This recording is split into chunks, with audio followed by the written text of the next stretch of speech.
One morning, Mr. Fox was walking through the woods looking for breakfast. He was hungry and he was at risk of becoming rather bad-tempered, when all at once he looked up and saw, perched on a branch above him, a big scruffy old crow. Now, this would not normally have detained Mr. Fox for a moment, but what made him slow down and come to a halt was what the crow held in her beak, a large piece of ripe, soft cheese. Mm-hmm. It smelled good. Mr. Fox stood beneath the branch where the crow sat and called up, "Mistress Crow!" The bird looked down and nodded in greeting, keeping her beak tightly clamped around the piece of cheese. "You're looking very beautiful today." "Yes, what a marvellous set of feathers you own. How do you keep them so shiny?" The crow looked at him and seemed pleased with the compliment, but she just shrugged her shoulders coyly and said nothing. "And your feet, so slender and shapely, I might even go so far as to call them pretty." The crow looked down at her feet and shook her head, rather embarrassed to hear herself praised so, but she still kept her beak firmly shut. "With a body so perfect, I can only guess at the beauty of your voice," said Mr. Fox. "How I'd love to hear you sing. I'm sure you'd put the nightingales to shame. If I could but hear one tune from your sweet throat, then I would willingly agree that you're indeed Queen of the Birds. But well, I'm sure you don't sing for just anybody. Still, I can but dream." Now the crow desperately wanted to be known as Queen of the Birds, and raising her head in the air, she opened her beak and let out the ugliest, harshest note you've ever heard. Quack! The cheese dropped from her beak and fell into the open jaws of the fox, who swallowed it down in one gulp. "Ah, and on top of everything else, you're so fantastically stupid." "Yes, you're quite something, Mistress Crow." And he trotted on his way, laughing to himself. Beware of flatterers. Good morning, everybody, and welcome to Breakfast with Aesop. I hope you've all had good weekends. Please let me know who is watching and where in the comments below. Now, some listeners were actually in touch over the weekend with requests. A little girl called Stella, who lives in Tokyo, wow, and Serena in Cambridge. Stella asked for stories about wolves and dogs. Yes, to both of those, Stella. They're coming up later in the week. Serena asked for wolves and tigers. Unfortunately, I can't oblige with tigers because Aesop doesn't write about tigers, and I suppose because they didn't have tigers in ancient Greece, although they did have lions, of course. Lions did once prowl the plains of mainland Europe. But let's learn some ancient Greek words. First of all, fox, and it's a good one, I think. The Greek word for fox is allopex. Allopex. Say it after me. 1, 2, 3. Allopex. And we might as well do crow as well, because it's another good one. The Greek word for crow is corax. Corax. It sounds like the sound a crow makes. Corax. Corax. A lion, an ass, and a fox went hunting together. And with their combined ferocity, strength, and cunning, they chased down and slaughtered a large number of animals. At the end of the day, they made a large pile of their prey, and the lion spoke up. "Well done, team," he said. "Now it's time to divide our booty. Who wants to do it?" "I'll do it," said the ass. And he proceeded to make 3 very neat, exactly equal piles of meat, one for each of the hunters. "There we are," he said, "equal parts for each of us."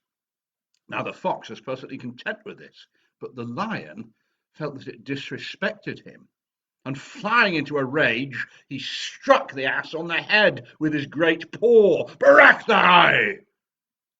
Oh dear, one more dead animal added to the pile. Now, Mr. Fox, roared the lion, it's up to you to divide our winnings in the fairest way.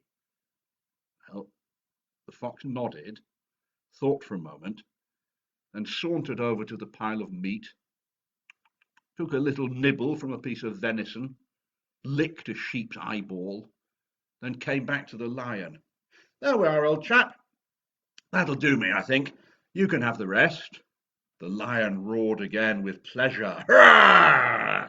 Where did you learn such politeness and good manners, Mr. Fox? Ah, well, said Mr. Fox, that particular lesson I learned from that dead ass over there. Happy is the man who learns from the misfortunes of others. Now, in Aesop's fables, as you've undoubtedly gathered, the fox is generally a rather cunning fellow. You might have heard in other stories, foxes are sometimes called Reynard, and the name Reynard comes from an old German word that means clever and cunning. But things do not always fall Reynard's way. A cat and a fox were talking politics one time in the middle of a forest. Yeah, however bad things get, said Reynard, I know that I'll be able to cope. Yeah, I've got 1,000 tricks to get out of 1,000 different scrapes. I'll be fine. But Mistress Puss, what about you? Imagine, for instance, that we were to be invaded by an enemy. What could you do to save yourself? Yes, said the cat. Well, I admit that that's something I do worry about. I mean, I'm a cat. I've only got one trick up my sleeve, and if that doesn't work, then I'm in real trouble. Ah, I'm sorry to hear that, Puss. I'd teach you one or two of my tricks, but, well, in times of trouble, it's every man for himself, really, isn't it? Yes, yes, I suppose it is, sighed the cat. Just then, a great barking was heard nearby. A huntsman had crept up on the pair with a pack of dogs, and they were launching their attack. Now the cat used her one trick and shot up the trunk of the tree to safety. The fox froze, running through in his head all the schemes that he had to deal with a situation like this. And before he'd had a chance to settle on one, the dogs had ripped him into 1,000 pieces. Sorry. But if you thought that was upsetting, count yourself lucky that I didn't tell you about the fox and the wolf. What, you want to hear about the fox and the wolf? Really? All right, it is actually quite topical. It struck Mr. Fox one day that he hadn't seen his friend Wolf for quite some time. So he went round to Wolf's cave to check in on him. Wolf, he said, standing outside the cave, are you there? You've been very quiet recently. Go away, cried the wolf. I'm not feeling very well. Oh, I'm sorry, said Fox. What's the matter? Wolf! He'd stuck his head into the cave and seen that it was packed floor to ceiling with food. Food everywhere. Cheese and sausages and joints of ham, a great pile of food, and Wolf curled up in the middle, looking very plump and healthy. Wolf! You've been stockpiling! Go away, said the wolf again. It's all mine. You can't have any of it. Right. Fox stormed off, and when he saw the shepherd in the field, he could not keep quiet. Mr. Shepherd, you might be interested to know, I know where you can find yourself a great fat horrible wolf. And he directed the shepherd to the wolf's cave. The shepherd thanked him, went off, and beat the wolf to death with a club. Pleased with his work, it struck Fox it would be a shame for all that food to go to waste, and so he installed himself in Wolf's cave. And later that afternoon, as he slept off a splendid lunch, The shepherd came back to the cave and beat him to death also with the same club. Whoso diggeth a pit shall fall therein.